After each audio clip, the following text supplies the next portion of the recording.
I was locked out of my building. I was locked out of my building.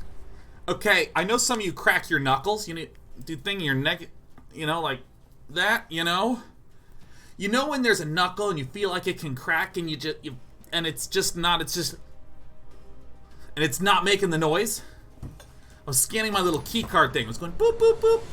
And normally it goes boop, and it unlocks the gate. Instead it was boop, nothing. Boop, boop, boop. I got locked out of my building. So I grabbed the door and I went like this. And then it went boop and it went chung. All I had to do was turn into my monkey instincts and beat the shit out of it. And then it worked. Okay, so I'm feeling... We're going to mulligan because we can't really cast anything. That's better.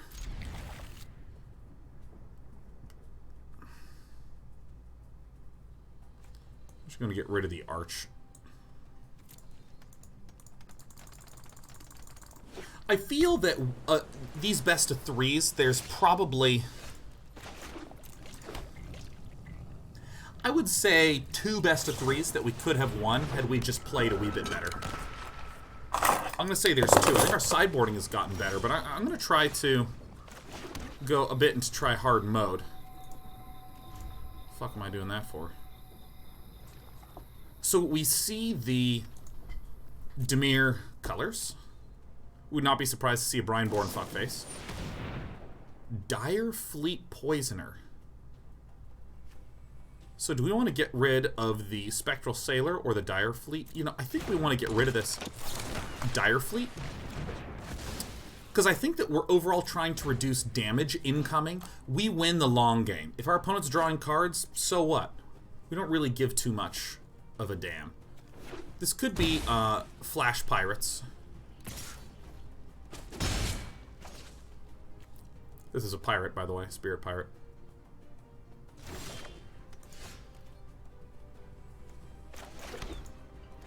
This is not an especially exciting card for our opponent to counter.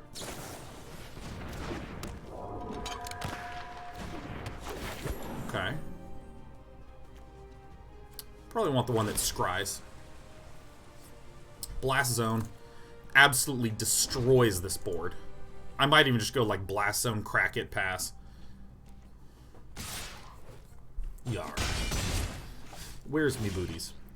Okay, so the order that I'm going to go in is I'm first going to swing with the Elvish Rejuvenator because this can bait out some, you know, thing that will use up all of the mana.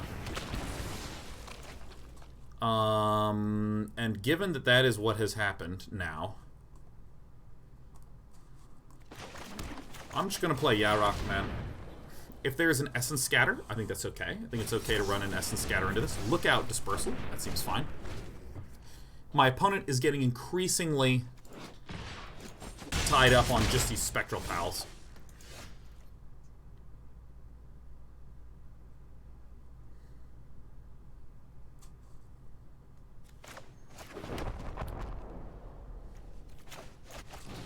So I'm going to go in this order, play this, get the Field of the Dead down, summons that. Then we're going to crack this.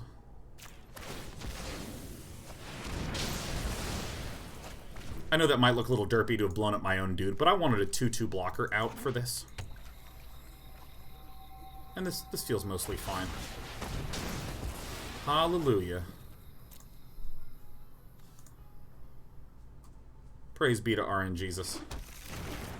I'm telling you, man, splashing for Assassin's Trophy is just such a nut play. Could be look out Dispersal, but we've kind of gone through all the various chords. I don't see a reason to play the Arboreal Grazer, so I'm just going to chill. Now I have a reason to play it. Dr. Dudeman says, I just got done prepping right pounds of carnitas for tomorrow. What does it mean to prep a right pound? Proper prepped a right pound.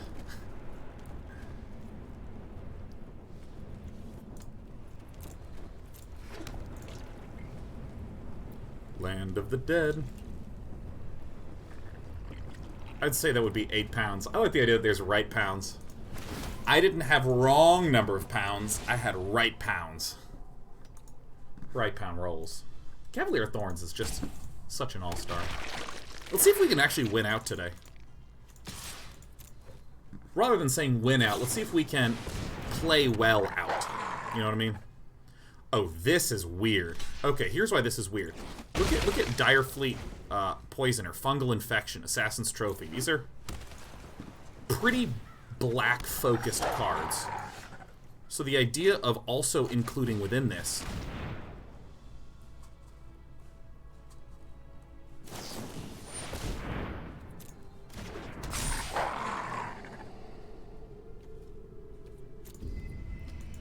Oh my god.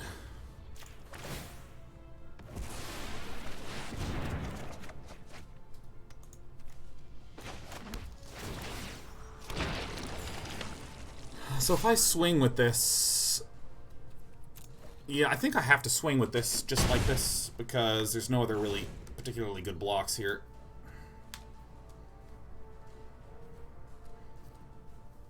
I think I am in a bit of a race. I actually assumed that Jobo was not even running a Nightpack Ambusher. Like, double green?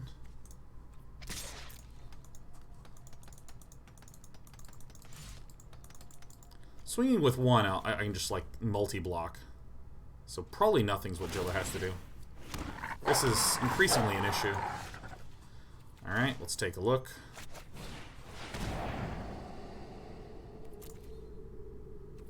That is a spectacular card. I gotta do no attacks now, because now I'm on the defense. I'm assuming this deck runs Scape Shift. Nope, no Scape Shift at Yarly. None at all.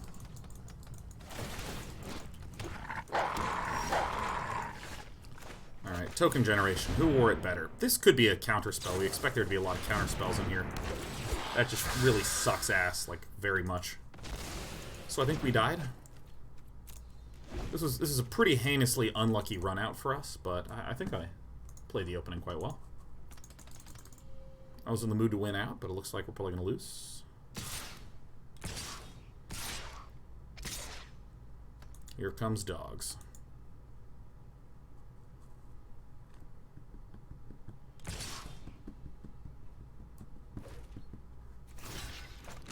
So this is 20 damage coming in. 16 damage coming in, huh? So that's 12 damage coming in. I think I want to do kind of like this. And just go real low. I think the only hope I have is if I, like, Yarok and then just draw insanely. So I need to... Alright, well, we didn't. That fucking sucked, man. That was a shitty outcome. Okay, so we're going to get rid of our expensive cards. We're going to get rid of the Thought Erasures, which don't do very much, as we saw. We're definitely going to put in the Cast Downs. We're definitely going to put in the Noxious Grasps. And do we want the Shifting Ceratops in there? I think the answer is yeah.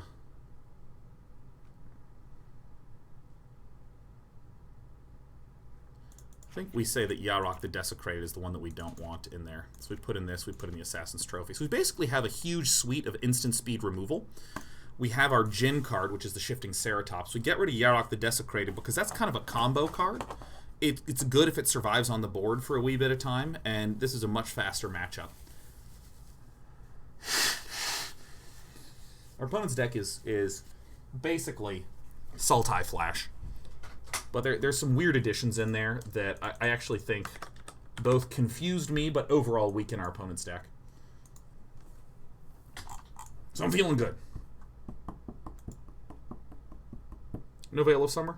No, I don't really know I'd want one. Because the statement would be, we must identify what we would take out and replace that with. So, given, for instance, like, if I am a proactive deck, like, I'm trying to kill you fast, and I want to be able to land my creatures...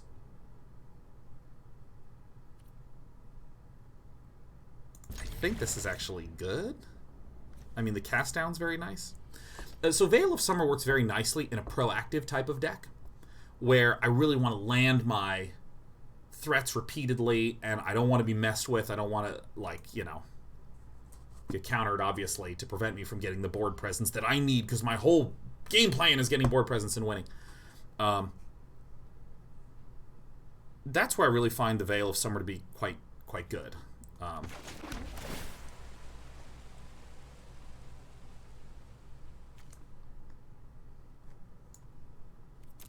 I don't know. I'm going to give it a shot. But I'm sort of functioning a little bit more like a control-y deck. So I'm looking to shut my opponent down from things. And this is why instant speed type removals are really what I'm looking for.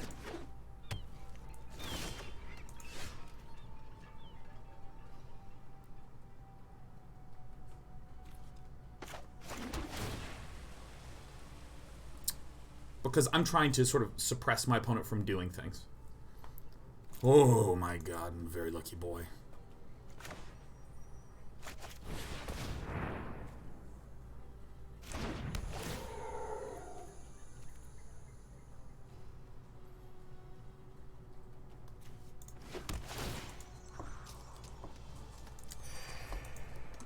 And so that's basically why I'm not running Veil of Summer. Like, if I were, say, a dinosaur deck, or I was wanting to play dinosaurs and start beating the shit out of people, then I'd want to Veil, because I cast a dinosaur, you try to counter it, I Veil, redrawing and replacing, my thing doesn't get countered,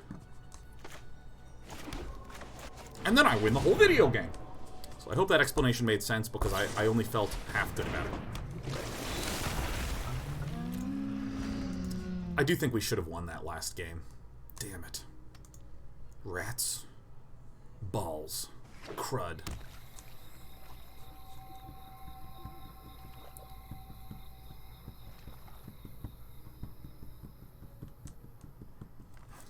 Okay, so let's think through this very, very carefully.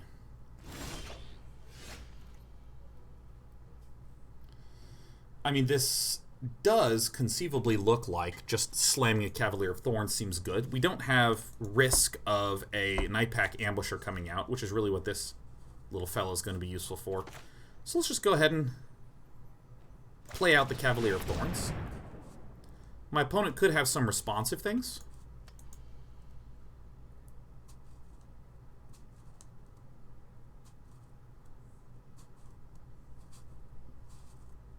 Which would buff this, and I'd be fine with that. Wow, it resolves. It resolves.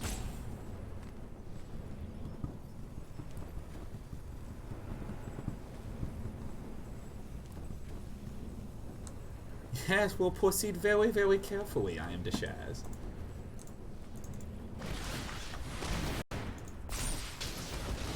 You got it, my friend. Let's take this action, huh?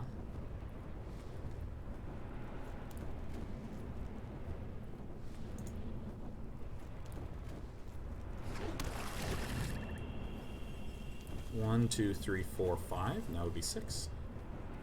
Whoa, I missed. I actually missed land with this bad boy. Damn.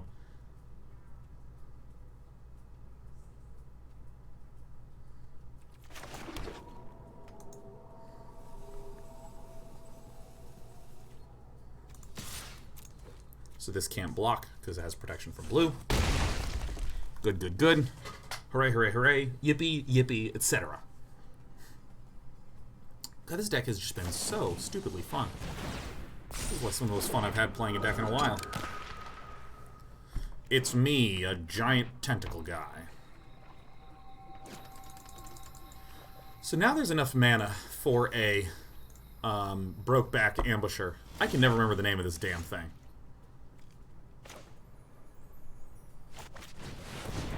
We could see our good friend, the Frilled Mystic, which would be absolutely fine. We would just swonk in comfortably.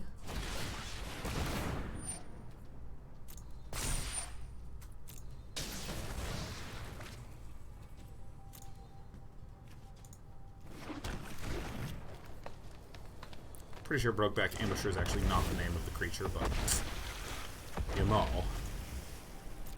Ooh.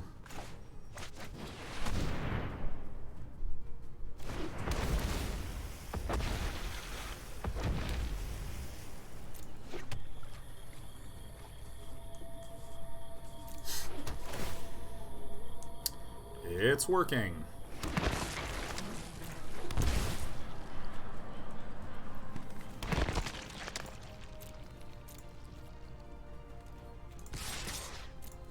Alright, swinging in with the big boys. Alright, let's wait for our opponent to set up blocks.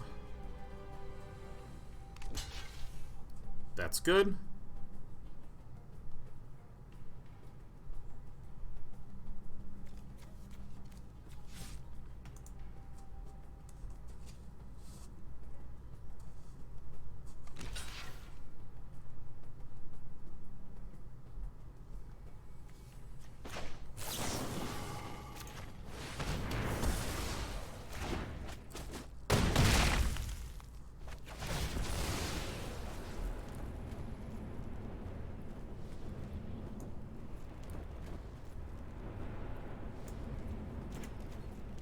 Just get that cast down back. Oh, wait. Let's take that action.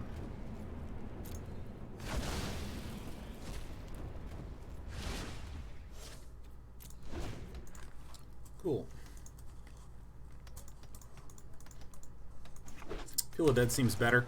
Not against this deck, where the real risk is a Night Pack Ambusher. Like, we're in a winning position. We don't need to... Field of the Dead helps us build the board. I don't need a built board. Pretty much at all. This is good. What I need is to be able to swing right now, and then essentially, no matter what my opponent does, if a creature gets played. Alright.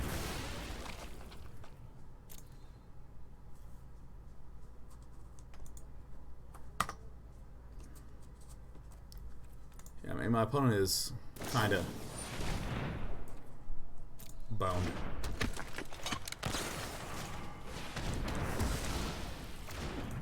So this is why we did this attack in this way.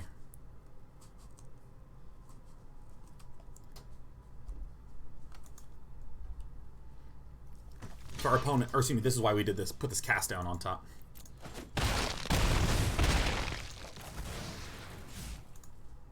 Because now, if I had played a Field of the Dead, I would have gotten 2 zombies, sure.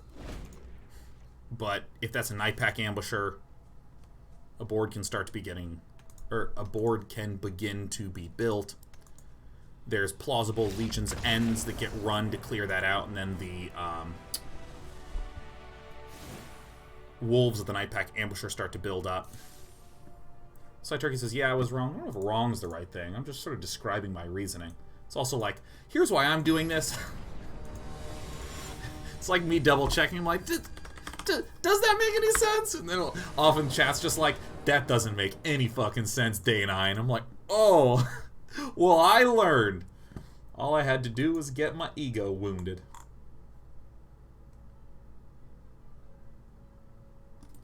And the Shah says, why can't you take anything balloons say seriously? Well, they're always full of hot air. Oh my god, it's so good. It's actually a thing of beauty. This'll do. This'll do, pig. That'll do, pig.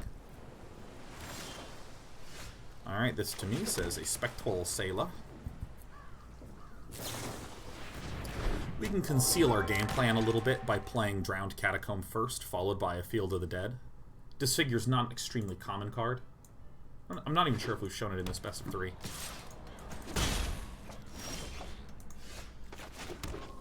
This is a very stealth Disfigure. Alright.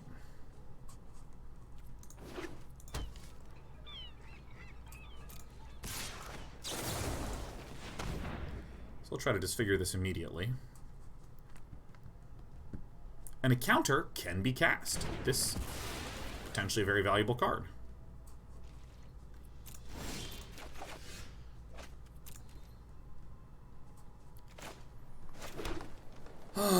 Which one do I do here? I think this is the right one to do.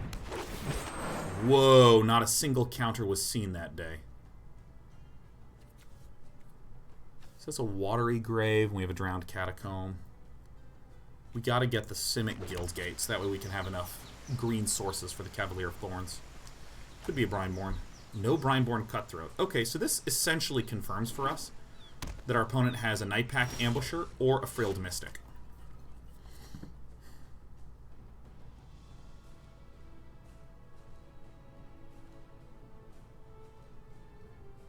Well, this is going to be a very tricky game then.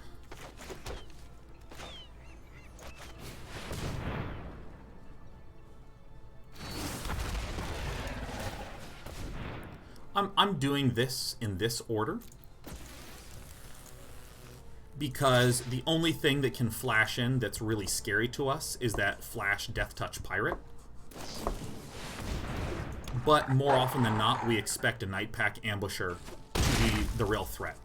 So we had just ruminated to ourselves that it could be a Frilled Mystic or it could be a Night Pack Ambusher. Given that we just see a Night Pack Ambusher, it decreases the probability that this is a... maybe I should have chunked there. This just decreases the probability that it's a Frilled Mystic. It still could be a Frilled Mystic.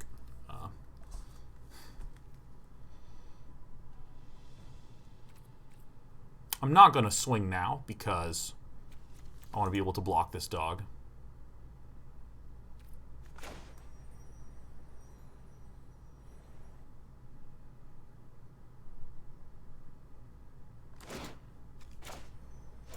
I think this is the right time to do this. If there is a Frilled Mystic, we need that. I think I'd rather have the Frilled Mystic get this than get the Risen Reef, I think.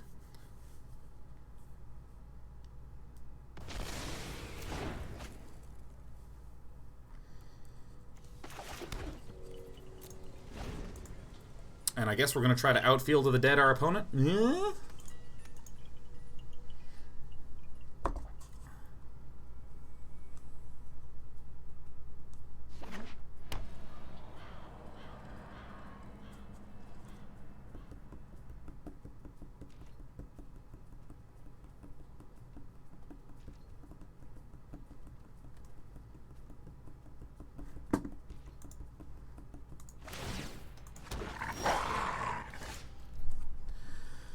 Okay, so we're hoping for an end of turn cast down. So let's definitely just run this out. I'm gonna do this way. No. Okay, I think I have to do it like this. I want to play the Field of the Dead, or play this island first, because there's that Pirate Lookout spell that lets us pay 4. To avoid getting countered. Lookout Dispersal, I think, is the name of it.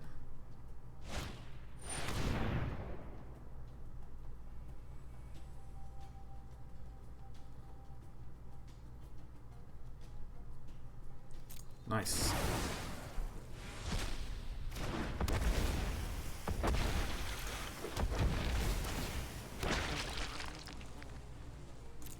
Elvish Rejuvenator is very good here.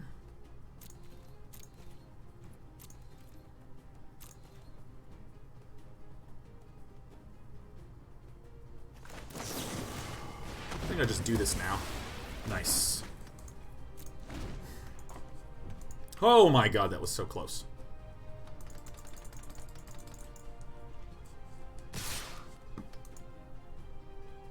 Why? Why? Why? Yeah, maybe Joe just... Maybe Joe just misclicked, excuse me.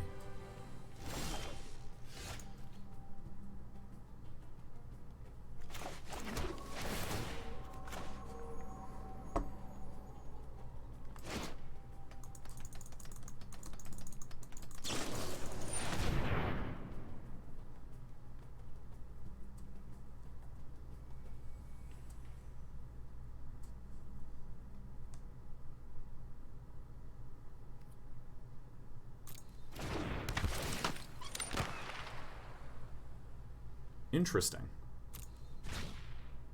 Wow.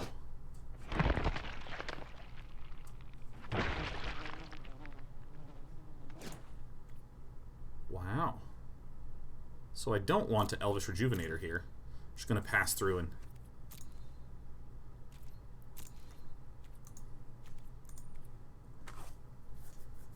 That's an interesting one. And I'm glad I actually have enough health, too.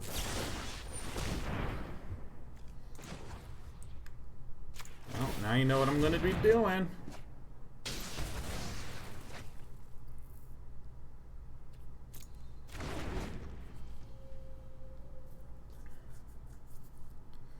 So that wasn't the best play from our opponent, because if we had chosen to put a basic land onto the battlefield, it would have created a pair of tokens.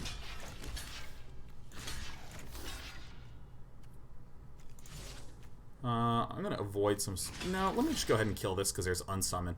Yeah, if I had put the basic land out, that could have screwed us pretty hard. Because it would have created 2 more tokens, which then would have gone onto Joba's side. So unless Joba actually has like a second crafty cut purse. So we're going to go to 7. That's fine, there's no trample going on here.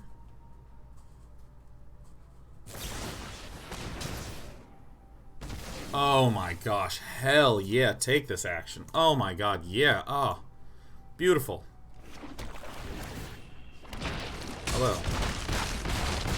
Alright, this we essentially can't lose now. This is going to be extremely difficult to lose. So we're going to play the Risen Reef first.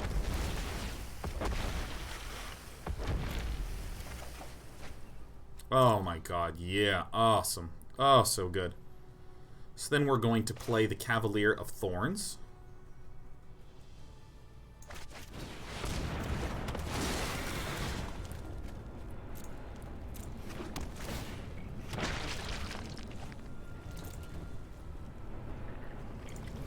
Oh yeah, oh my god, awesome. And because we waited, we get a bunch of zombies. Yeah, I'll gain a life next turn. Die. I want to leave a lot of stuff back to block, because if my opponent draws a Legion's End, all of these dies, and I really want to have the most number of blockers up. What was the reasoning for not getting a land from the first Assassin's Trophy? My opponent had just played Crafty Cut Purse. Each token that would be created under an opponent's control this turn is created under your control instead. And so if I played the land, it would have created 2 tokens that would have been then given to my opponent. I technically did that in the wrong order. I should have played the Elvish Rejuvenator first, but I just want my life. I just want my life back. Oh, that was a hard one. Oh my god, I fucking feel very powerful. I think our opponent probably had us, maybe doing 1 or 2 decisions differently. Would have wounded us.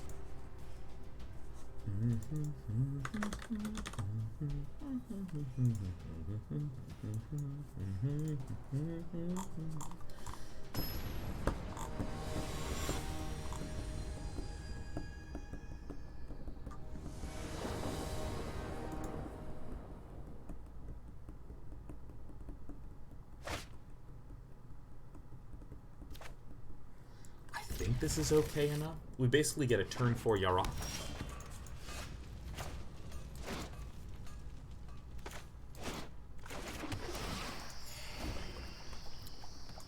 This does not bode well. Sacred Foundry is generally indicative of Fever.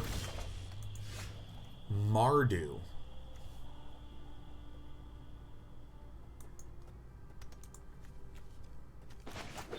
What? Guys, what's Mardu? What does black, white, red do? What does it do? Is this an aggro? Is it going to be a Legion War Boss?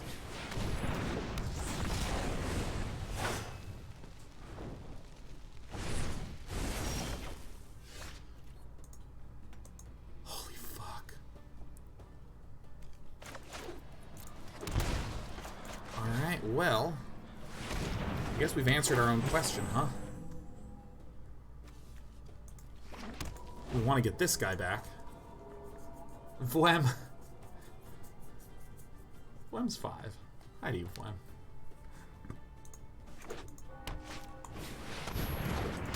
Oh, shit.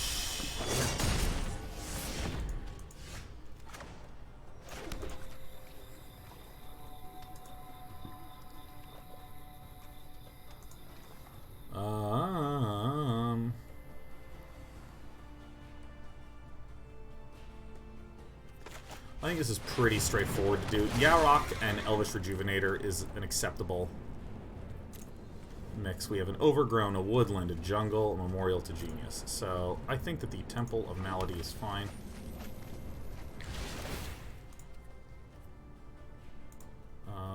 Yeah, that's fine. I'm going to do a big combination of things on this next turn. Holy crap, this is like such a scary mixture of things. This guy's legendary, this guy's not, so we're probably going to be doing our cast downs. Skargan Hellkite's very frightening.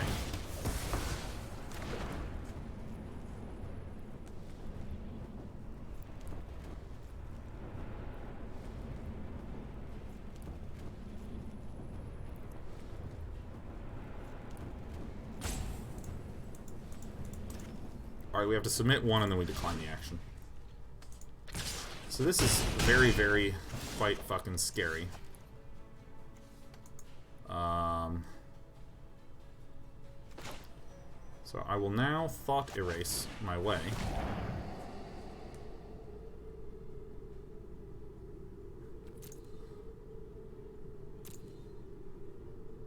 Holy shit.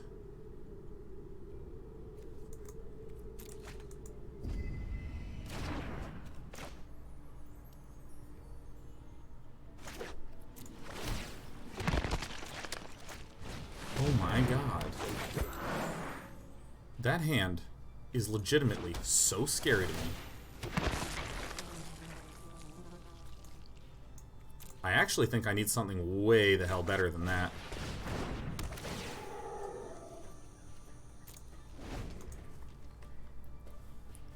I've never even seen a deck like this, man. I'm gonna have to add a ton of single target removal. It's just an Angels, Demons, and Dragons deck.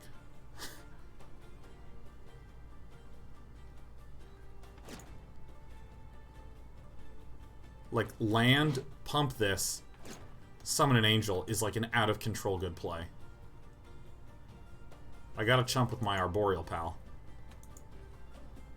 And then I'm in, like, proper desperation mode, huh? Alternatively, what Crime Scene could do is just do a charge in Skargan.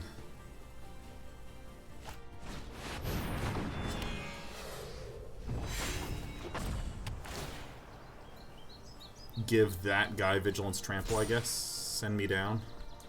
It's all flappers, man. So that has Vigilance and Trample. Fuck.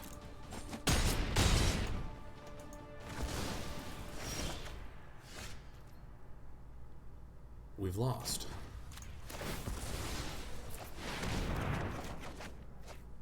Wow. This deck is ridiculous. I think it's just like an Angels and Dragons deck. There might be demons in there. Maybe not. Okay, well. Alright. We don't want this. We do want the cast downs.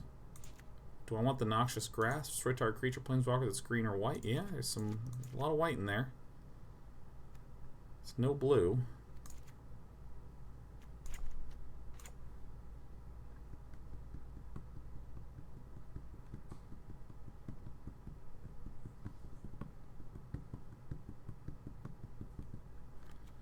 I think we basically treat our opponent's deck as though it is an aggro deck.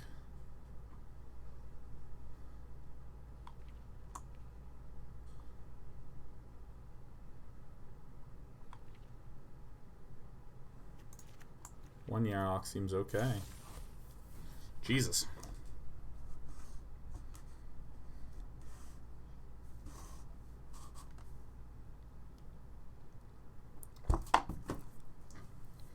That was pretty sick.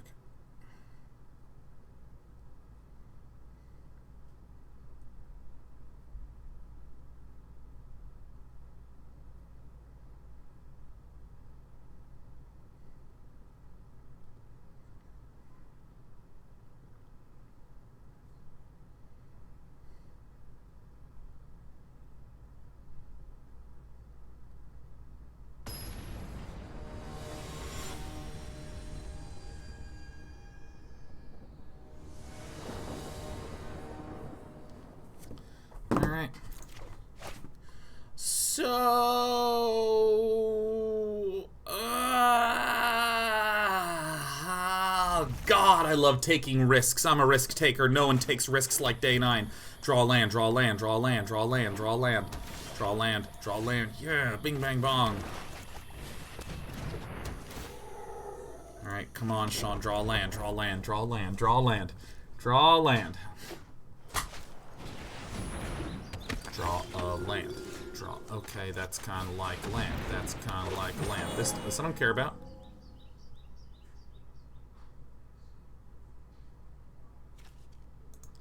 I need that. Please.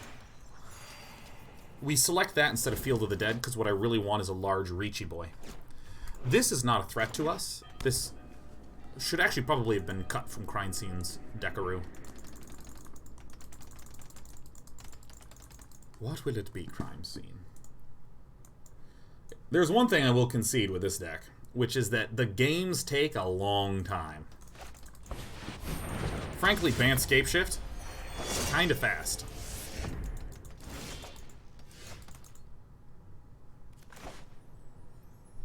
I must seek more land. Temple of Mystery or Temple of Malady? Certainly Mystery. We already have so much black sources. Fuck out of my deck. Fukao, my deck. It's also far more boring. Yeah, but...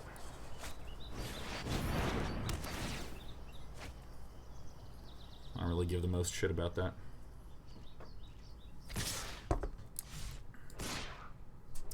Lands lose all abilities except mana abilities.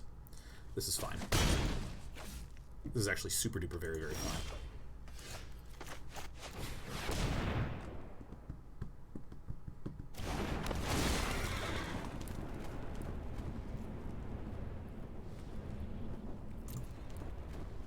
We have the mana sources we need. We're going to get the Field of the Dead out.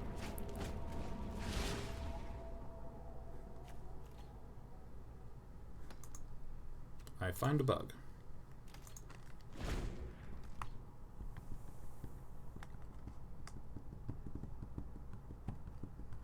Oh, that's right. It lost the ability to enter the battlefield tapped. Come here. Let's get you in the box. Come here. Please enter into this box. That's my tissue. Do you want it? I have extra. There you go. Oh, it's tissue, Despy. You really don't give a shit about that. That's fine. I'll use it. I'll use it.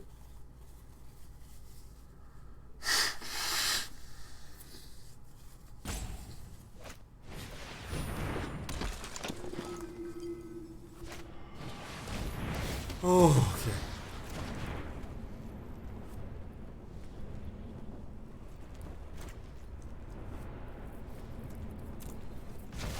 No. I want to take a peek at Crime Scene's hand. Because we can just blow up the Blood Sun kind of easily, but...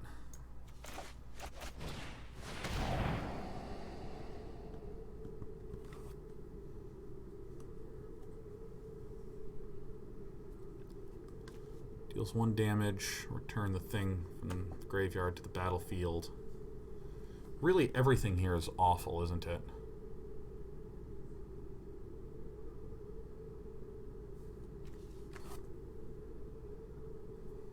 I mean, I actually think that this is the big one to get rid of.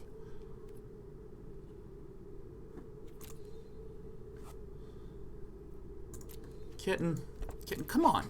Come on, Despy. Come on. I know, it's so bad. Ugh.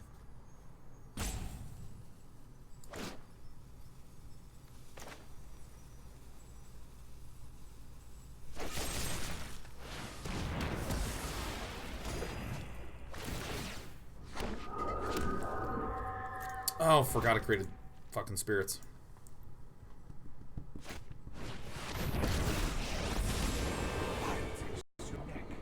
You taste my blade.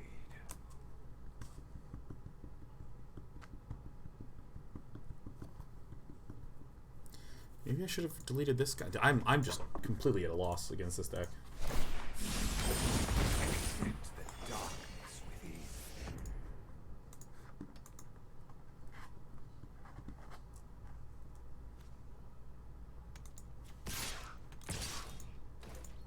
Blocking it, no problem.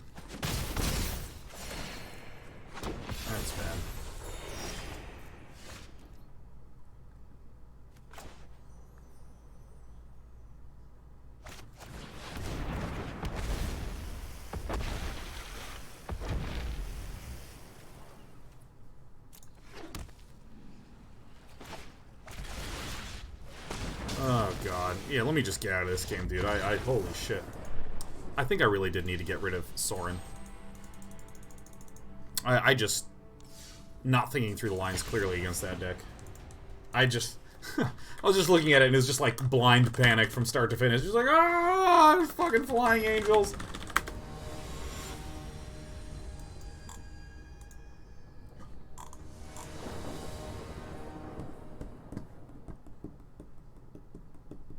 Is that what the deck?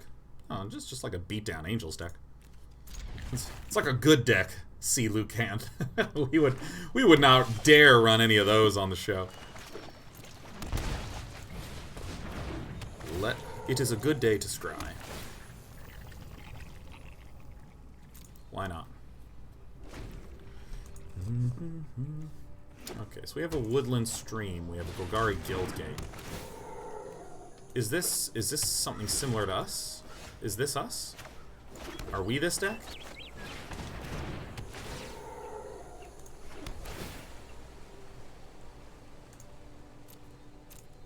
Disfigure probably don't need, don't want, don't care about.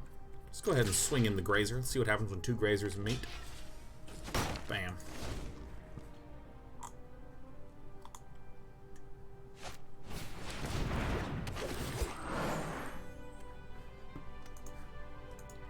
An Elvish Rejuvenator.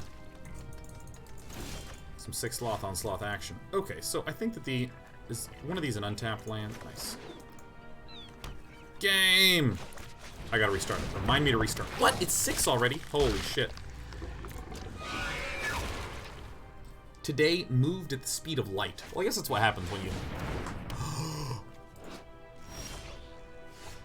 What even is?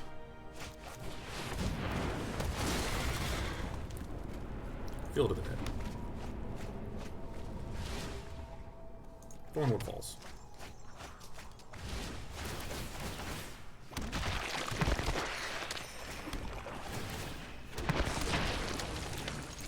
Sending in the Arboreal Grazers to fight.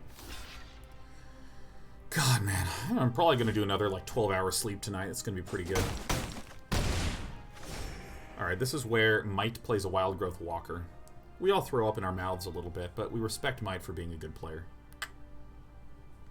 Oh my god. You know what's actually so funny is that throughout this day, I wasn't paying enough attention to this, but Eric is still giving away Selesnya Conclave codes. Wizards of the Coast, we did some sponsored streams like early last year or something. And, you know, one of the things that is really common with streamers, but we especially ask for this, is, you know, hey, we have a giveaway bot to be able to give away things in our Discord server. You know, do you have any keys that you'd like to give away? You know, it's just a really straightforward method to have just sort of like a nice, cohesive kind of experience across the board, you know. The kids love it. Oh my god, is there a bird? Alright. Oh my god, this is absolute filth. This is the filthiest. And so, you know, normally we get like 5 game keys to give away, like 5. Agent of Treachery is probably the one that I want to get out of here.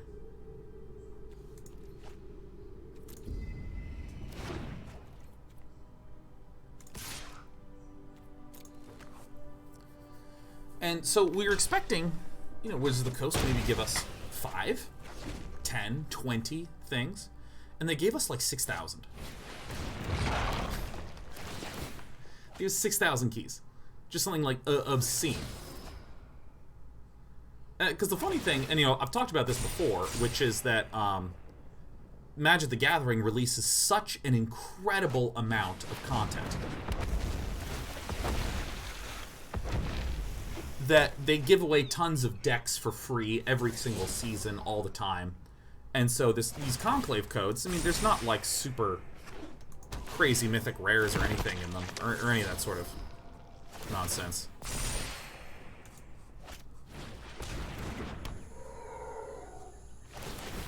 Okay. I think we win by going infinite. That's the way that we're going to try to do it.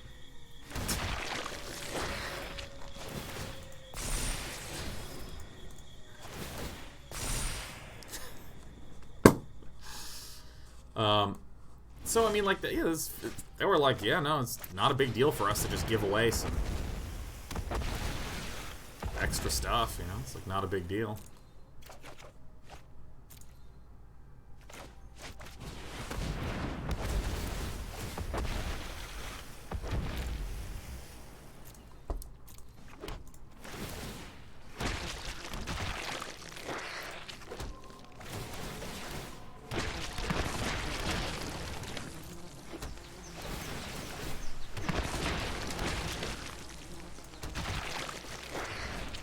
Get this out of here now. Alright, this game's good. We have 1, 2, 3, 4 lands. 5, 6, 7, 8, 9. 10, 11 lands? Oh, you also got Yarok. Alright, this is fucking hilarious. How do you get this deck list? It's on the top left side of the screen. You can click it, and the utility there will copy it straight to your clipboard. Alright.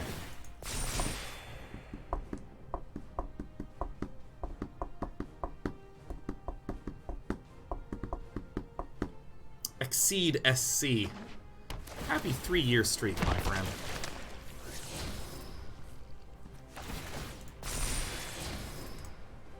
My opponent 5 colors. I see the is it colors. I see the non-is it colors. Yeah, it looks like this is 5 colors, huh?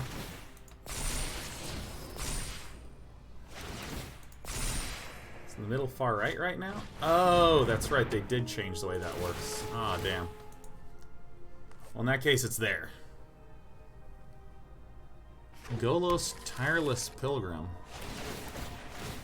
Alright, I mean, really, this is kind of stupid, but this is why we run Nexus of Fate, you know? 4, 8, 11. God, I really want a land off the top. That's the big thing that I'm wanting.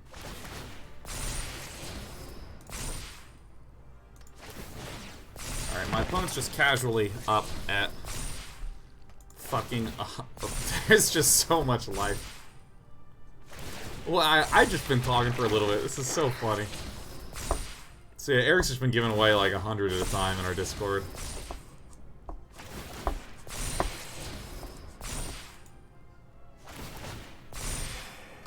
Whenever you may search your library for a land card, put it on the battlefield tapped and shuffle. Alright, 28 lands left.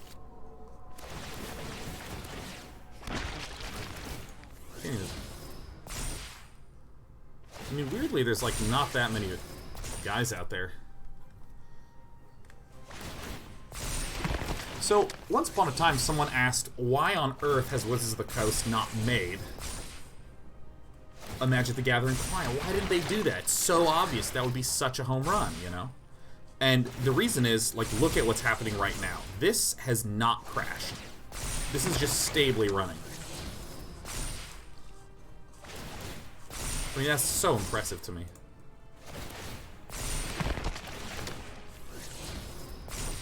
Just cast fucking Planar Cleansing.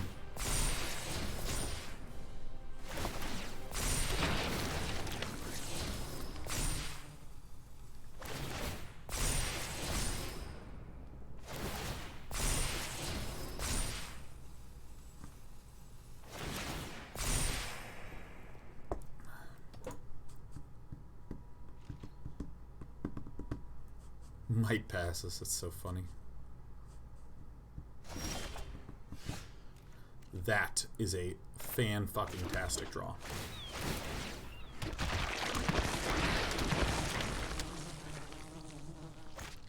So we're looking for Nexus of Fate. We're going to get 4 opportunities to draw it here.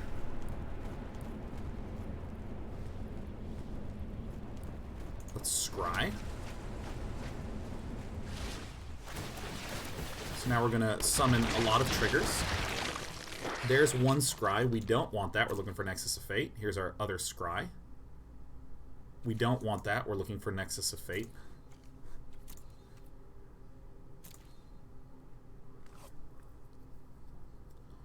Alright, we're going to put that in there. We're going to take that action.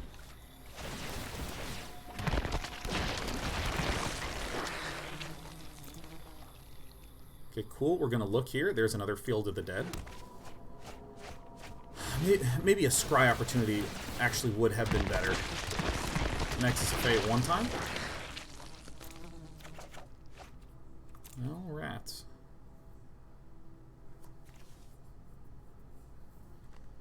So this is game 1, huh? Well, the important thing then is to just get as many zombies out as we can. There's the Nexus of Fate. Damn.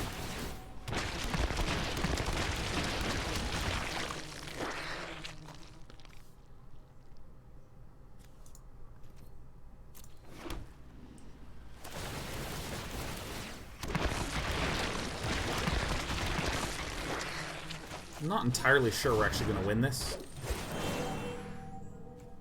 That's good, at least.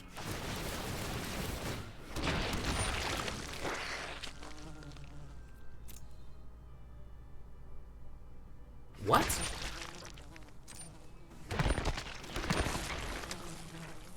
I'm trying to go infinite here, man. Back off, game.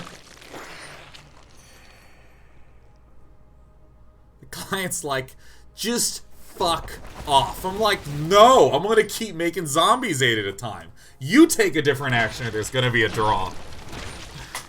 All these actions are different, okay? Yeah, you know, I'm never complimenting this client ever again, man. This client's a jerk. With all sincerity, though, I mean, this client is extremely impressive with its ability to handle situations like this. So next turn, we go infinite. That's the goal, right? We Elvishly Rejuvenate.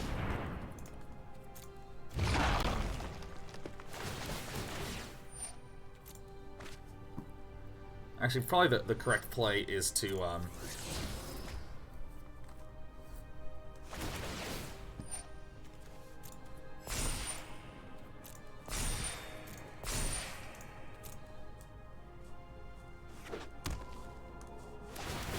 Why no Tamiyo? What do you mean, Reliance? We have no mana to cast Tamiyo.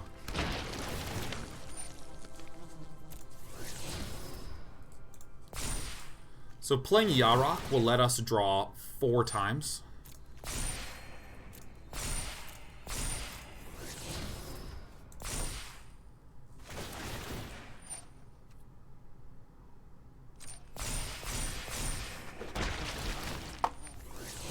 I mean, the way that we would conceivably lose is...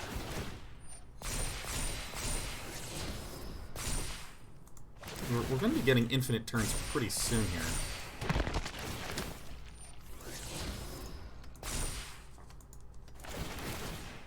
I mean, it's going to be tricky to deal 270 fucking damage. If my opponent has Nexus of Fate and loops before I do, and then, you know, we get a little fuck-around-y.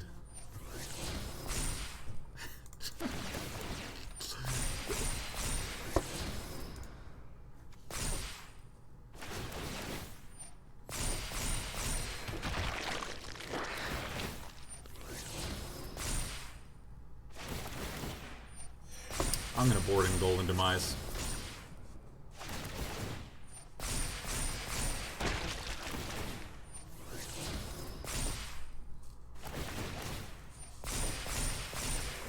This is... Alright. Happy Friday, everyone. Doesn't it feel good to be playing a game of Magic the Gathering? Where our opponent has done this. So we have 50 creatures.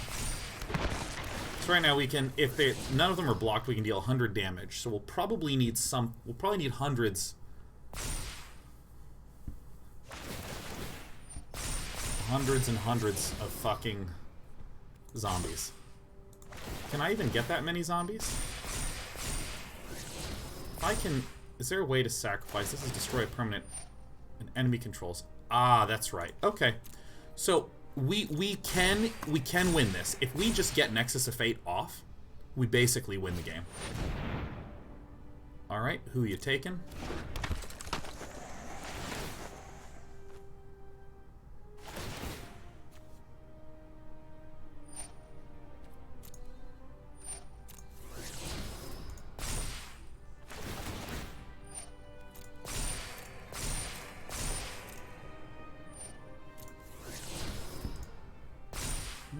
Okay. I mean, most of the triggers that are on the stack, most all of them are just these guys getting huge.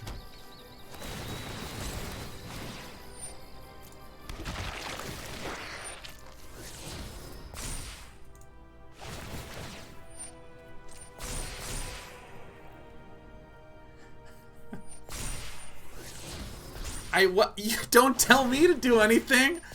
I don't even have a spell to cast, game.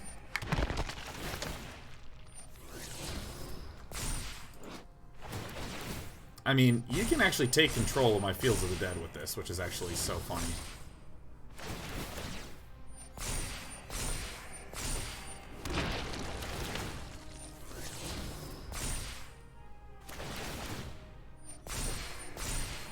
Chainsaw 042 says left shift and enter. Does left shift and enter do something different from right shift and enter?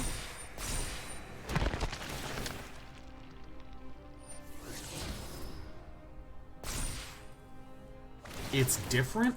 Oh! Oh!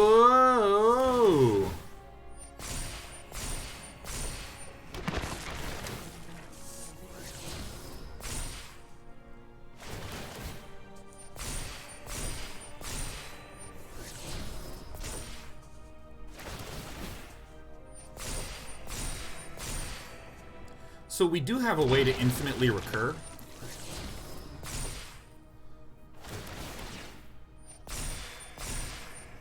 Which is, I sack the Blast Zone, and as I keep redrawing Nexus of Fates, I put Blast Zone back into my hand with Tamiyo.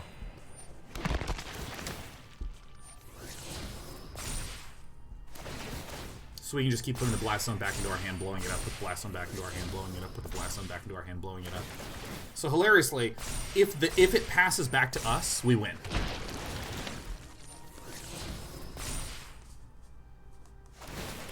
It's gonna be so fucking funny if it forces us to draw.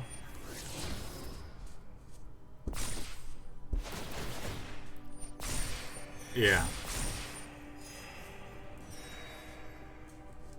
Fuck yeah, mate.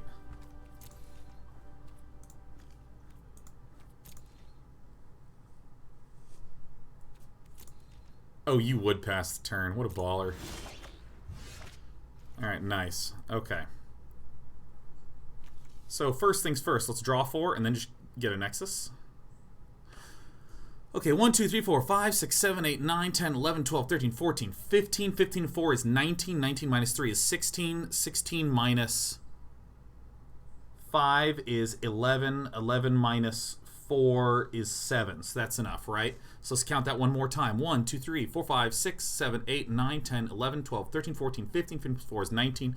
19 minus 3.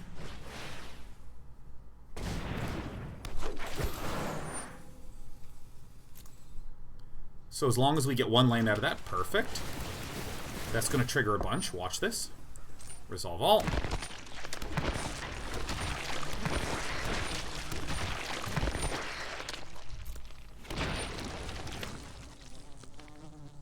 Okay, Overgrown Tomb's fine. Enter's tapped.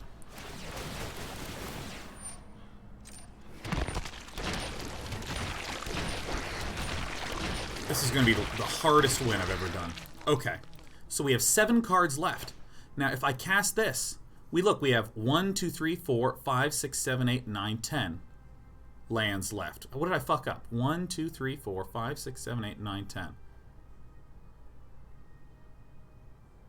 I miscounted something.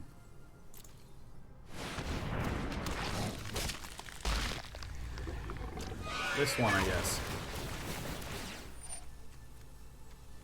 Oh, there is 11. Okay, I missed it. Sure. That resolves. That resolves. That resolves. That resolves. That resolves. Take that action. Now we have 1 card left. Amazingly, it's Nexus of Fate.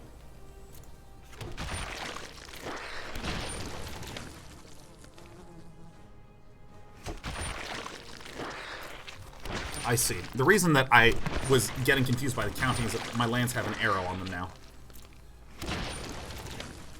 We're gonna win this game, damn it. So I'm just going to assume it taps correctly. I see some blue that are not tapped. So now I'm going to ask for Nexus of Fate. Seek and find.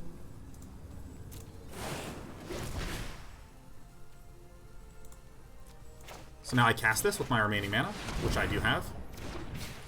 It goes back into the graveyard.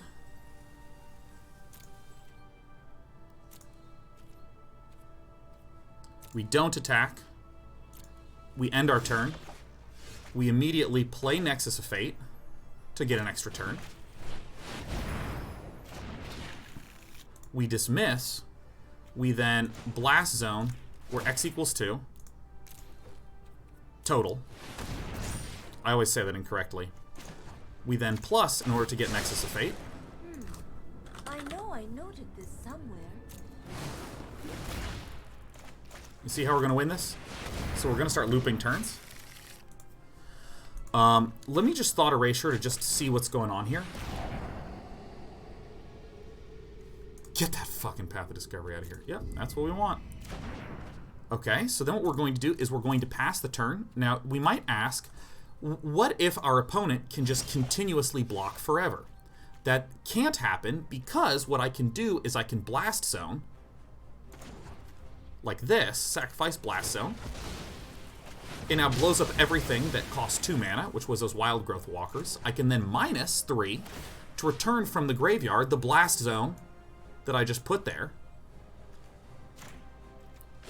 And because that goes into my hand, I can replay it and resummon 8 zombies. So that's our loop where we can do all this shit. So I'm going to go ahead and cast the things that will prevent me from getting more triggers. So that way it'll just start auto-resolving. How much mana does this stuff have? This has 5, so I don't want to do that. So I'll just do X equals like 6.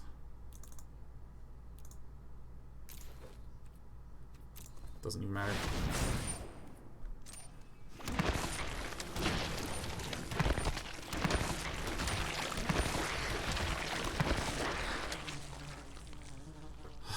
I mean, I'm going to have to do this for a few turns. You know, there's an easier way to do this where I just -3 and get the Field of Ruin. Actually, let me not do that. Oh, shit.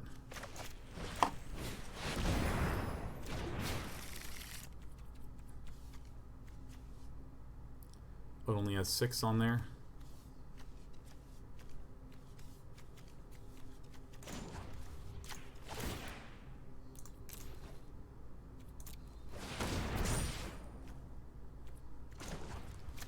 So now with infinite turns, I mean, this is so stupid.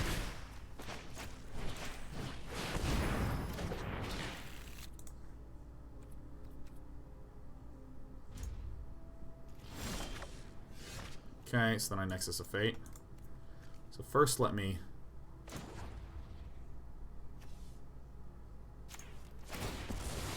This is game 1 as well, yeah. Yeah, this is a hard game.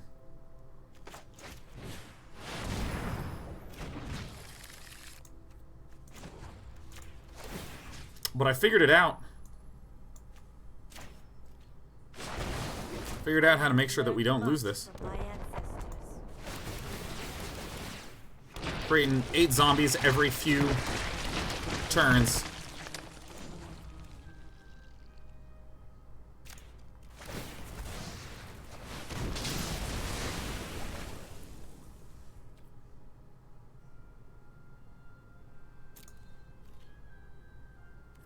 Yeah, let's just swing with all 98. I don't want to do the math of how much damage I'm going to do. This is actually...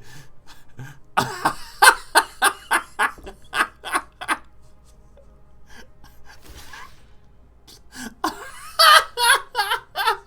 don't even know how my opponent is able to figure out how to block this so well. Oh my god, I love Might. I'm so happy I met Might, man. Might's like, no, fuck you. You beat me. If you want to beat me, you beat me, man. Oh, God. See, I'm actually going to need, like, hundreds of zombies. There's just arrows everywhere. This is the UI designer going, at some point, I can't help you. Oh! Oh! Oh! Oh, alright. There's a bunch that are unblocked. Alright, looks like 64 are going to get through.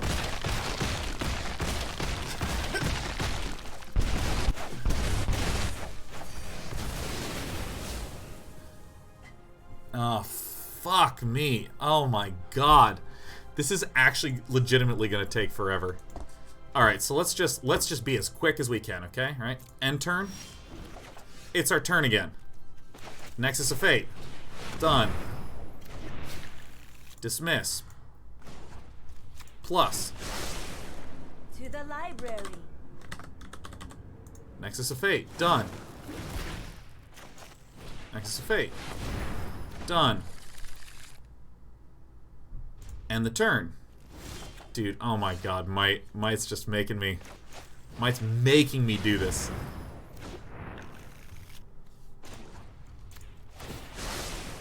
Let me aid your research.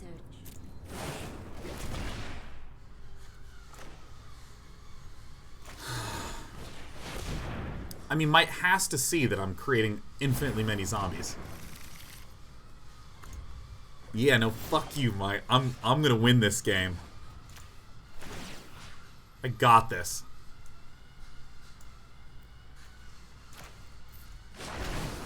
The storied past holds our future. Every 3 turns. Motherfucker, man. Yeah, I'm patient. I got half an hour. Blast zone, sack it. Boom. Alright, you know what? I'm actually just going to restart the client right now because I need all... Alright, hold on, I'm going to close this because we have to do this fast. And, like, we're running out of time. I think that maybe my opponent's game plan is just to get so much health and to just clog the fucking board, and then I just can't win. Can we get more zombies than viewers? What if the timer expires? I immediately lose. Oh, and that's the best of 3 timer. You would make an excellent informant for my study.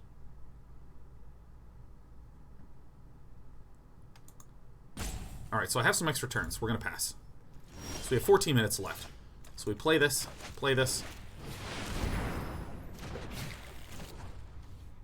plus this. To the library. I gotta keep my hands like right on the NEX buttons.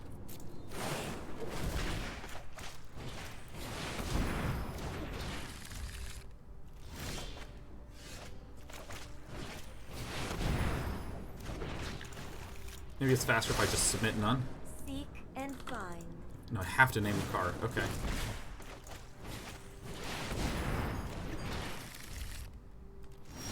Alright, so I'm gonna do this. I might fuck this up legitimately. Let me aid your research. Pass. Oh my god, it takes like 3 turns worth of time to... It's 1 minute per pack of zombies. Never forgotten.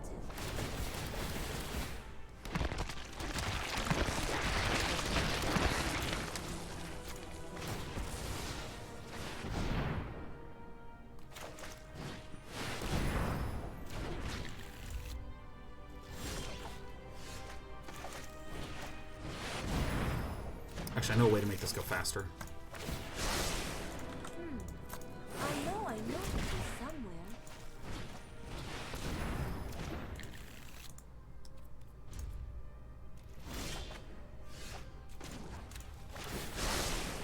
I think you will find my notes helpful.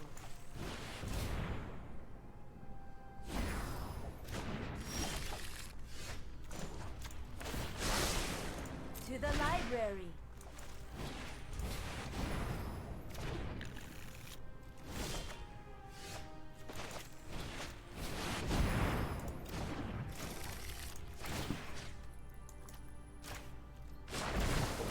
No tail should be discarded.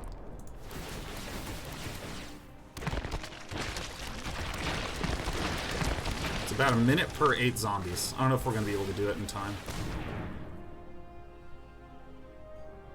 Did it blow up? I did. Alright.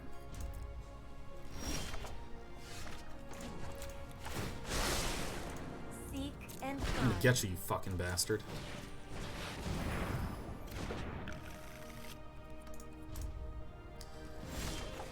Alright. Let me aid your research.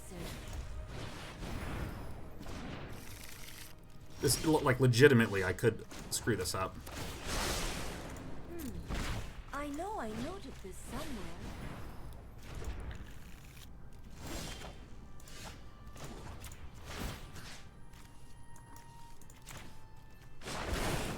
I have learned much from my ancestors. Oh, just the interface does not run fast enough. This is one of the advantages of pen and paper.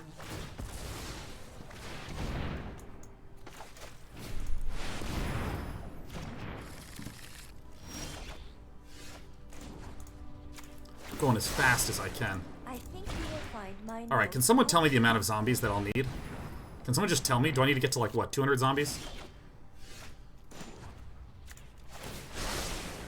To the library.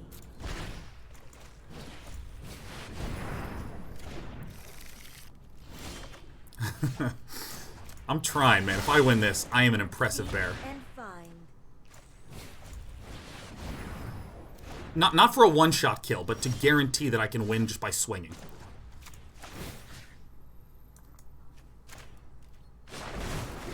I think I'm relatively close. Holds our future. I think I'm relatively close.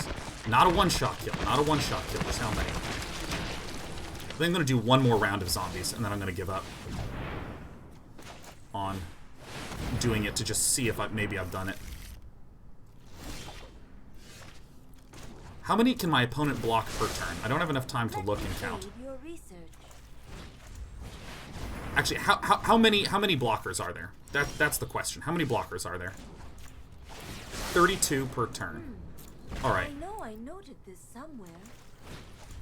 So if there's 32 blockers per turn, and I need 160 some. I think you will find my notes helpful. I think I need 160 or so.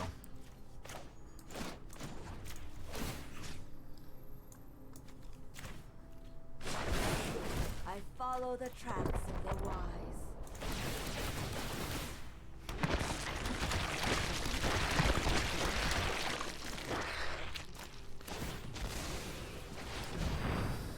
Okay.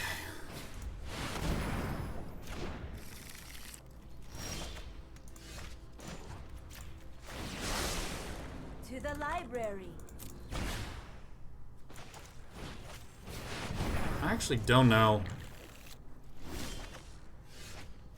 Fucking bastard. Oh, shit, I did this wrong. Seek and find.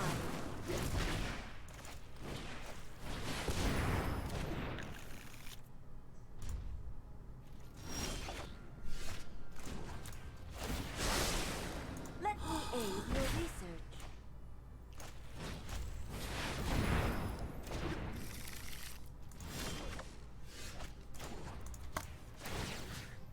This is so annoying. I won the game, but I might not be able to do it with the interface. I feel like it should detect. It should be like, we've detected a loop.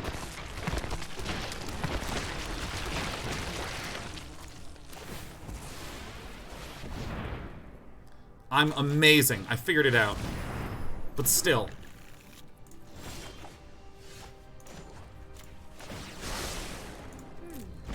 I know I noted this somewhere. Wizards. Get me, wizards! Going as fast as I can, I man. think you will find my notes helpful.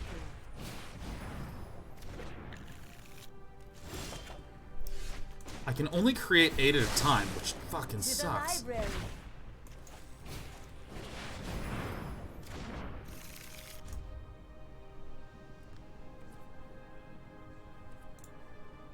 Please concede, Mike, please.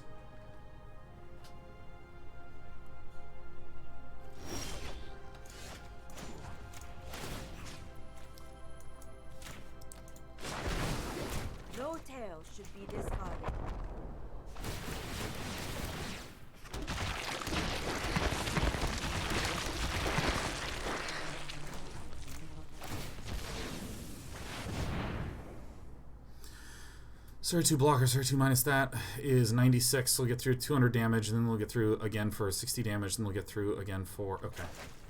So I think I need like 168. I think something around that amount. That's what I'm going to shoot for. Seek and find. Ugh.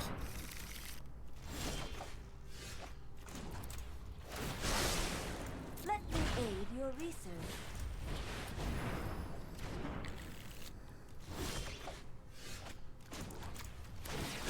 Okay, when we have 3 minutes left, this is basically what I'm trying to shoot for. 3 minutes is about as long a time as I could possibly hope to have.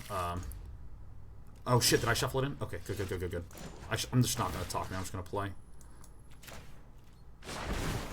I have learned much from my ancestors.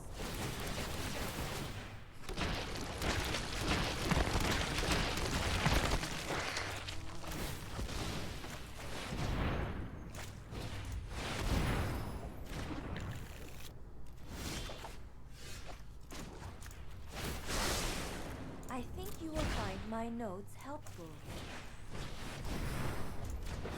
To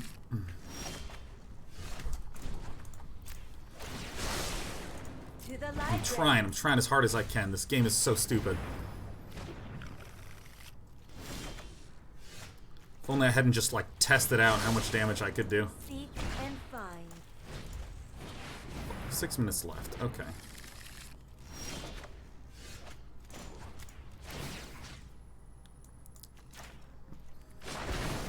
The storied past holds our future.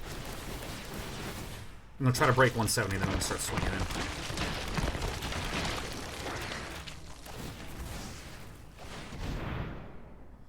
I think my math is correct, that I need, like, in the mid-160s to be able to do this 3 times in a row. I think my math is correct. Let me aid your research.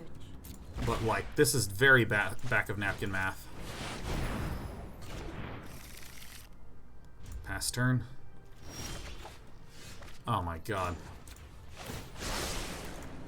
Beat this bastard. I know I noted this somewhere.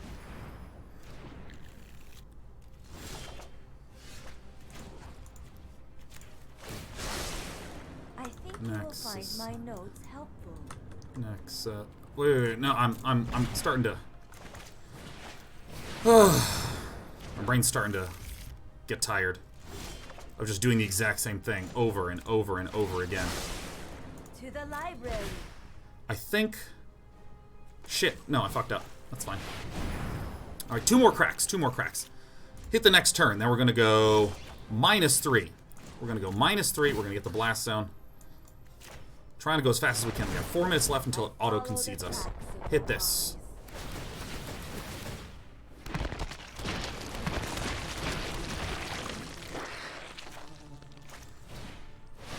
And we're going to do 1 more crack, and then we're going to blow up all 5 of these. Lose our 1. Yes. Okay. Okay. Plus. Arboreal Grazer done. Nexus of Fate. Pass.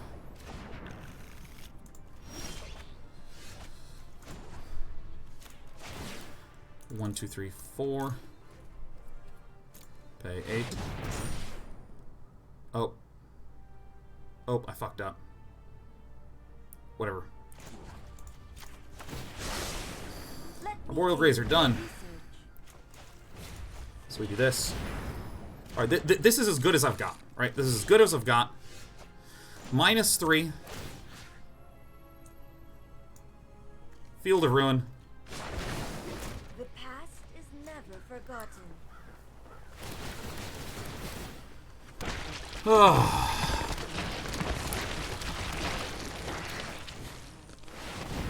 So now we're safe.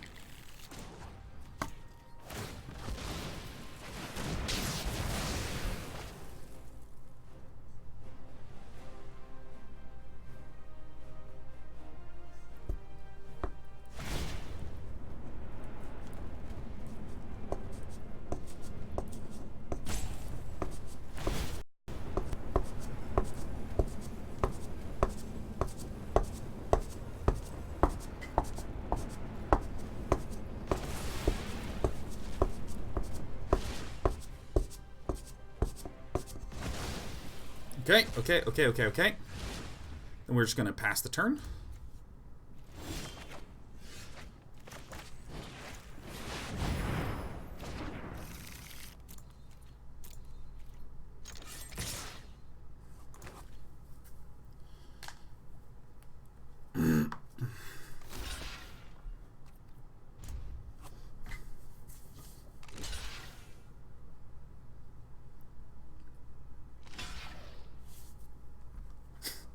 I don't even care if I lose this best of 3. I'm the best fucking player here.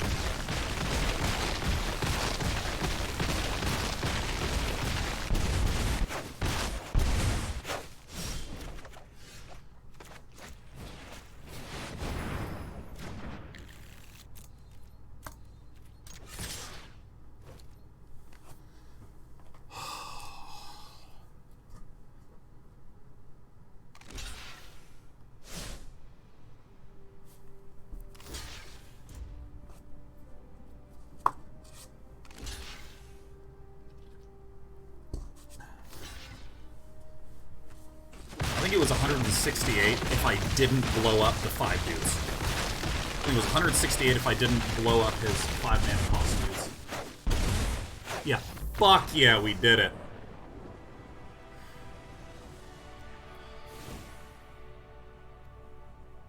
Oh, Jesus Christ. Jesus fucking Christ.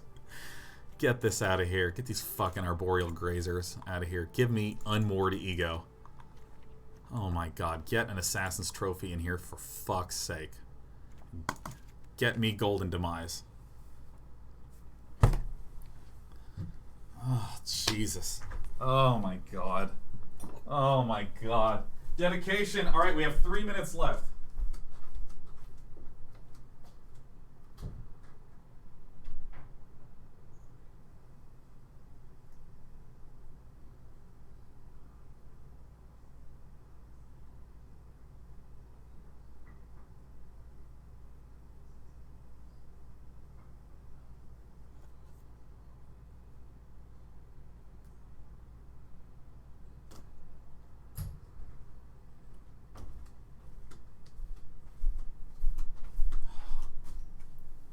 Oh my god. Okay. We need to be really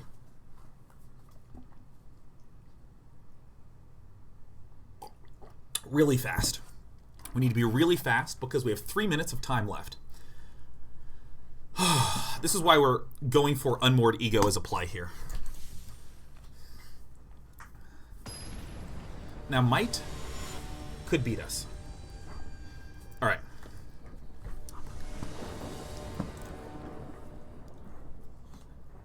Two minutes and 35 seconds. Okay. Temple of Mystery. Play this next. Okay.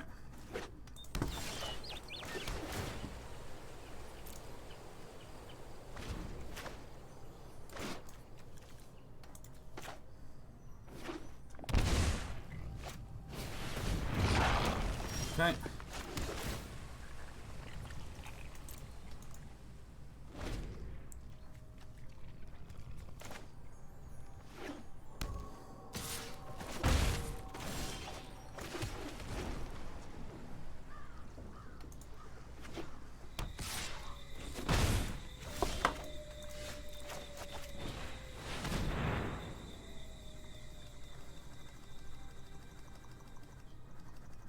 If he has Sinister Sabotage, he's just the best player here.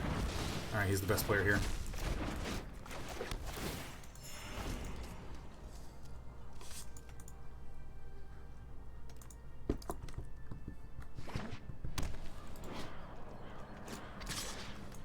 Two minutes left.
I might just bust on time again.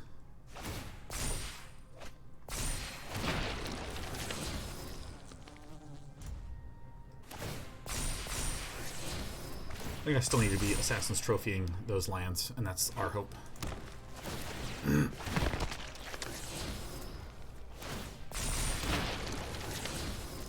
It's fine, that's fine, that's fine, that's fine, that's fine.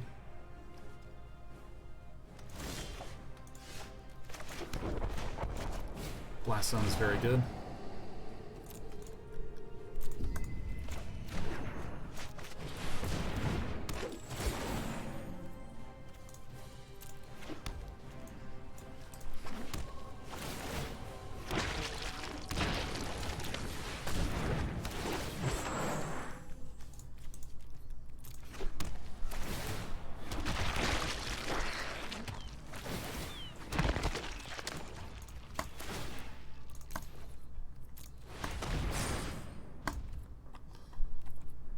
Please.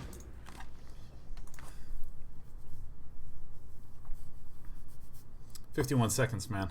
I fought for that win. May very well just crunch us this game, and that's alright.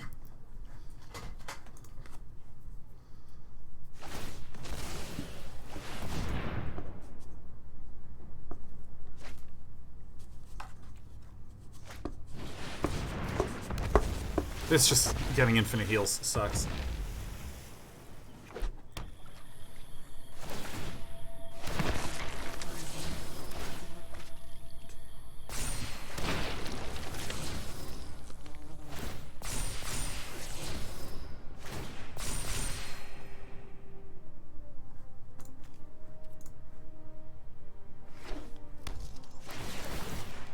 Golos guy is a bit of a pain. So we basically need to just get just a fucking stupid amount of zombies immediately.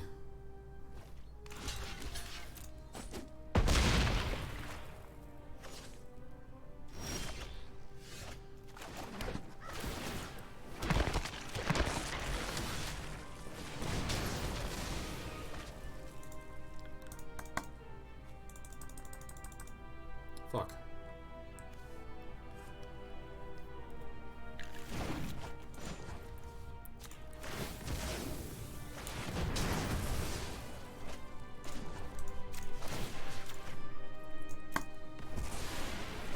Why did you tap that, you bastard?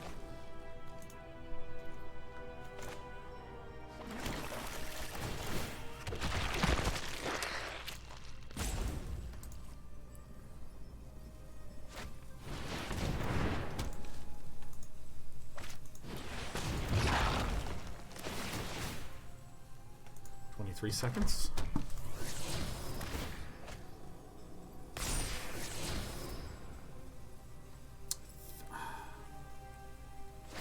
I just basically need an offensive amount of zombies fast.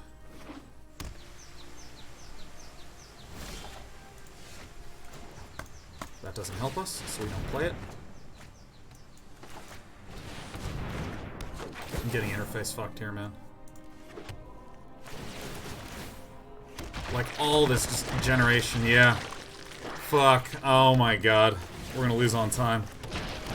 Oh my god, Might has thwarted us. Look, just in the middle of the generation, and then I just explode.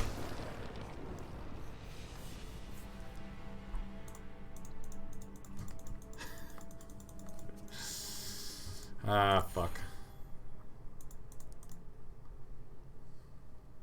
Moral victory.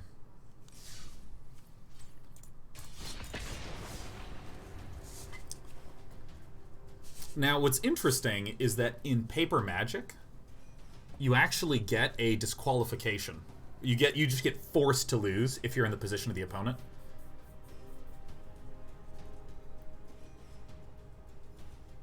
What do you lose after the timer instead of a tie? It's just considered a best of 3 loss. It's just considered a best of 3 loss.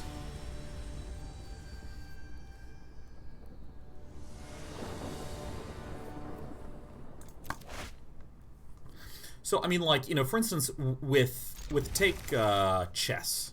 In chess, if you lose on time, that's considered like, ah, man, you know, you need to learn to manage your time better. Like, that's an aspect of the game.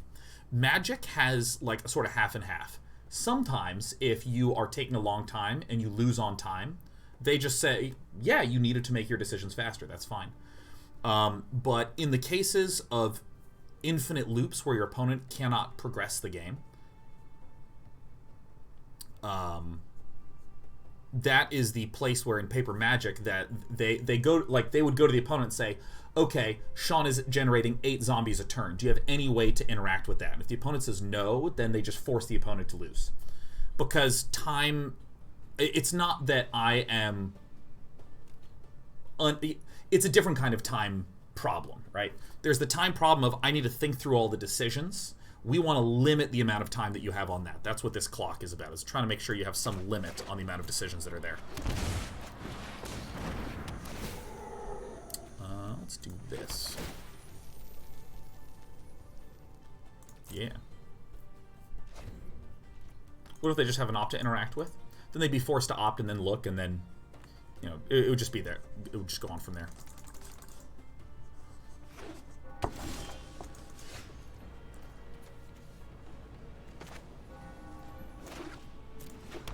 I think this is better to play no matter what.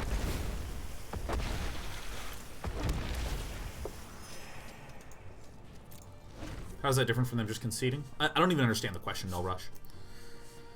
What I'm saying is that that was sort of a funny match because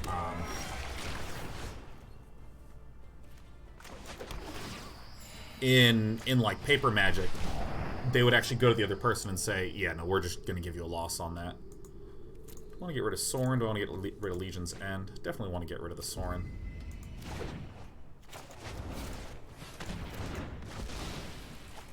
At least we're going to go out on a win, it looks like.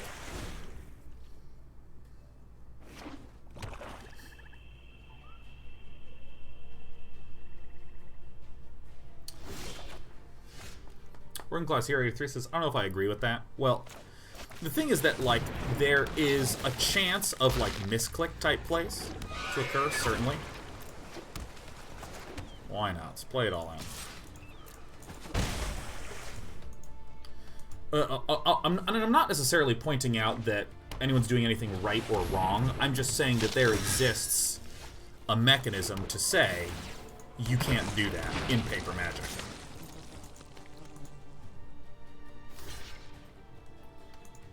Great. Great as well.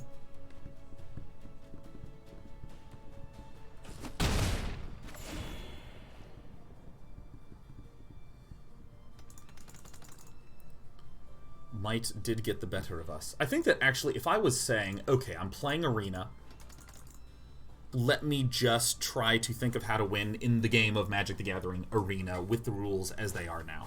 I kind of really wanted to make myself see if I could just frickin' do it, you know? If I could just mark that win in that game. So I'm happy that that actually happened, but if I were trying to play correctly, I think that I would just... Holy shit. I would just concede and try to win games 2 and 3.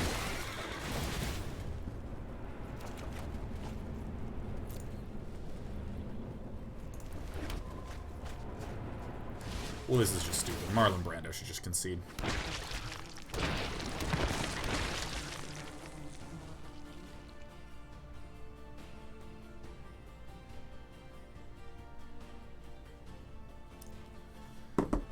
Yeah, let's take this action. That seems good.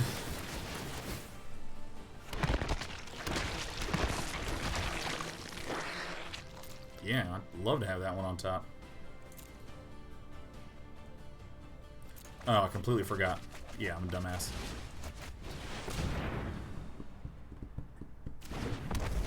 I did an admirable effort. We were very looking like we were going to win that last game.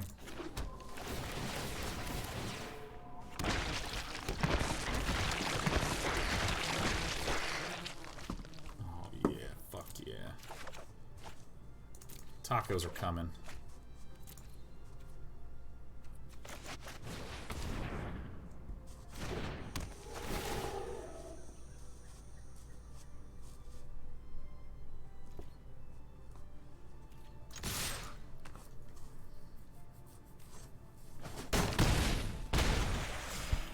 Oh, Cordat's just linked the rule on shortcuts if anyone's interested. That's fantastic. You know, this is, I will admit, this is one thing that I really love about rating systems that do not track history. They just track status. And by that, I mean, okay, let me just do the sideboarding and then I'll explain what I mean. Then I'll tell you what I mean. We get rid of all the things that are not strong single target removal type things. Perfect. We were talking about something. Oh shit, what were we just talking about? What on earth were we just talking about? There's something I wanted to talk about. And I did the boarding and I said, let me board. And then I... Oh, rating systems for history. Thank God for the Ghost Talker. When I say a historyless system, like I am Plat 3 or whatever the heck right now. Plat 3, 2 pips or 4 pips, there's no pips, something like that.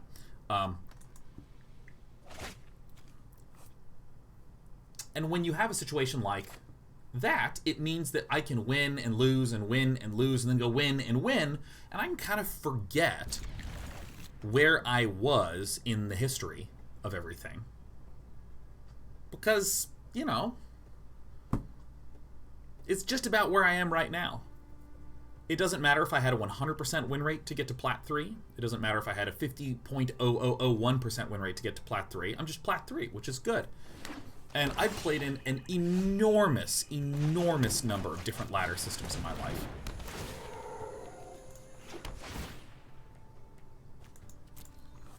And a lot of them would keep track of your record as well. And it can feel really bad to have your record polluted. You know, where you're like, oh my god, no. You know, I was at like an 80% win rate, and with that loss, I'm now under 70. Or excuse me, under 80, so I have 70-something. And I like these sort of status-based ladder systems, because it gives me the chance to go, ah, damn, I won that in my heart, hurrah. And then just walk away from it and feel fine. Because I know I can always get it back. Oh my god, we're so close to just fucking killing shit. That one's probably better to play.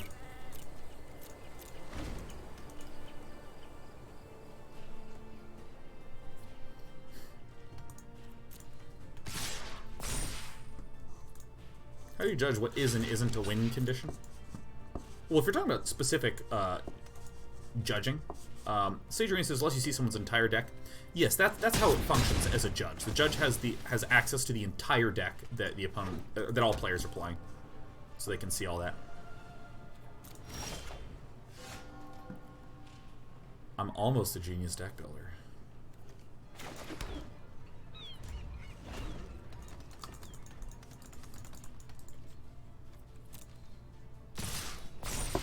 I'm so close to killing Marlon Bundo.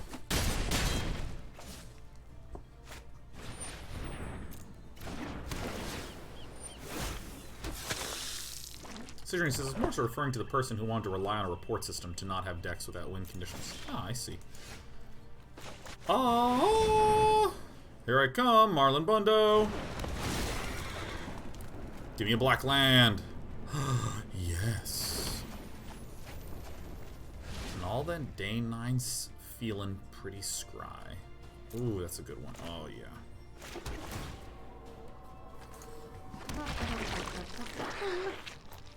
Sage Rennie says, because as a player on MTGA, it's hard to know if there's a win condition. Ah, I completely see what you're talking about. Yeah.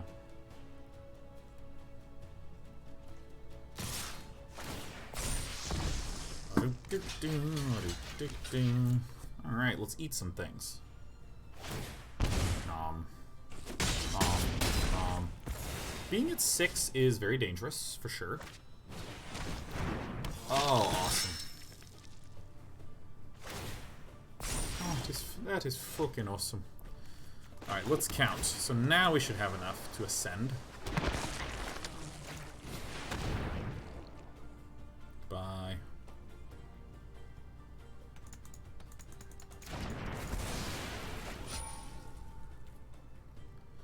So here's what I'm going to do.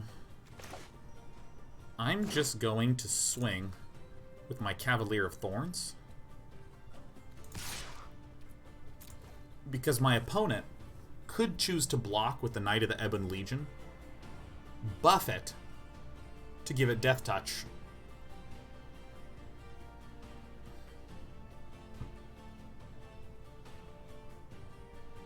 Which I think is the incorrect play. Great. Boom! So now what I get to do is I get to put Yarok on top. Take that action. Up it goes. Boop. And I'll draw it.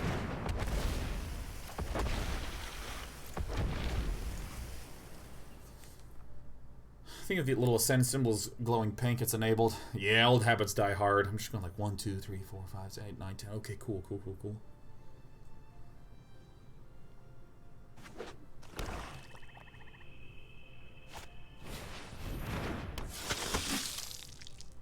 Sky Marcher Exasperant. Ooh, this is going to be fairly disgusting. So we do have to be a wee bit careful. Take the action.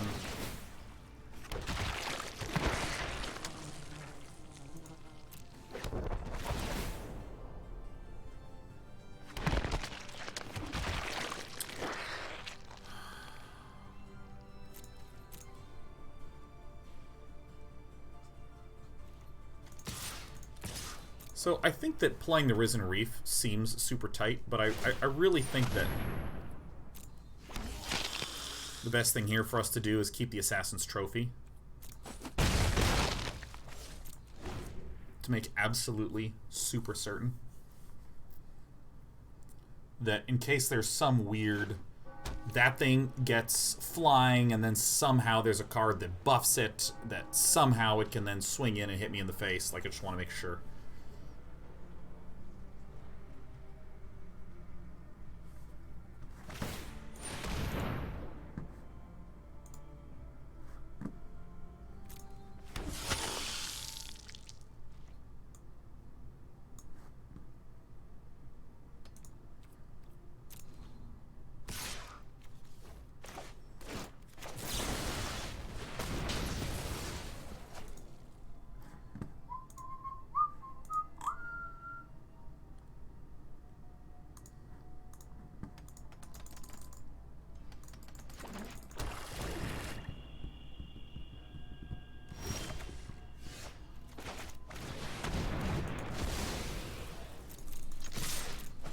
Oh my god, we did it.